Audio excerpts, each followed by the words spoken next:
How many of you have come across this news article and you just read it and just let it pass? Hello guys, I'm James from Home Seller. So if you are one of them, right, let me share with you some of the key important points that I decipher from this news article to actually give me a insight about the property market moving forward. So I'm doing this analysis for you so that you don't have to. So let's go. So there will be 4 key points that I'm going to talk about here. And the first key point over here in this entire article is the highlight of the SORA rate, whereby the SORA rate is expected to come down in the next couple of months and quarters. And the reason for this is because of large liquidity coming into Singapore. So there are a few key points to highlight over here. First of all is that total bank deposit increased 7.2% year on year, amount to about $66.2 billion.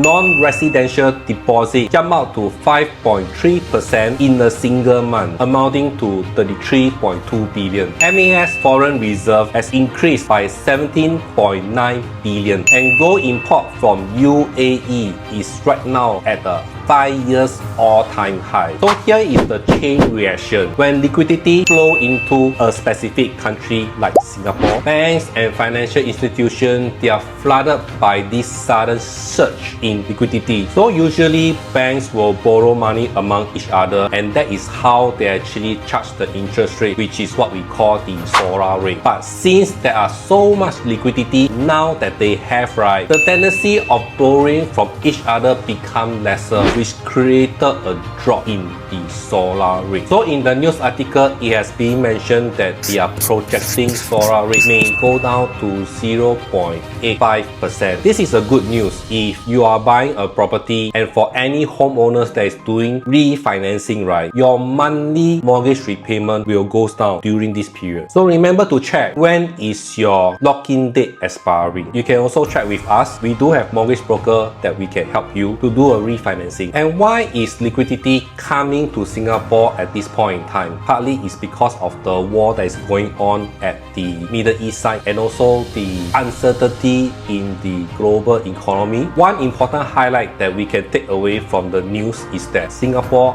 are actually AAA rating by the reputable agency. And the reason why it is not going to other countries is highly because of this. If we look at Hong Kong, Hong Kong is only AA- rating, and US, being the largest and powerful economy in the world, is only rated AA+. So this makes Singapore very credible, being a small country but having such a good reputation. So having more liquidity, yes, it benefit the homeowners, but how is it going to flow to the market is a question mark, because all this money will not stay and sit inside all the banks and financial institutions. It will eventually flow out to the market, and one of them can be the developer, whereby developer may gain access to more liquidity and therefore be more aggressive in their land buying objective. So they may bid the land high, or they may continue to bid at low price. This one depends on the market itself. But if their overall lending cost is lesser, we may also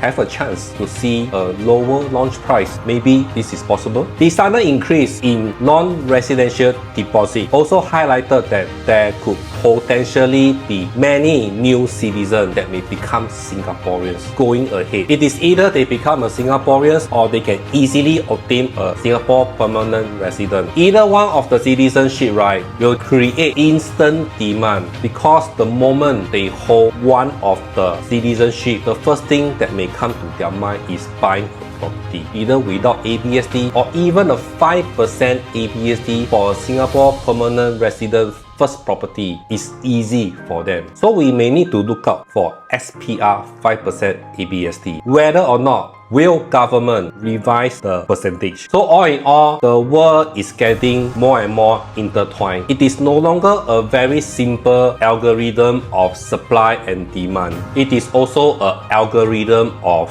population growth, level of liquidity in the market, and importantly, the employment rate. So all these things will influence the frequency of the transaction, and the level of demands. So I hope you find this short sharing very useful, and if you like what I share, do follow me for more interesting content. I am also the founder of my book, Buy and Sell Property Start with Choice. Every choice is an important choice in our life, especially when it comes to property investing. It is either you make all the right choice throughout your lifetime, or you make the entire opposite. So everything is actually recorded in my book. I'm going to do a book launch on 11 July. So if you are interested to come down, understand more about how choice framework can help you, do comments below and I'll share more information when the date is nearer. Thank you guys. I'll see you in my next video. Bye bye.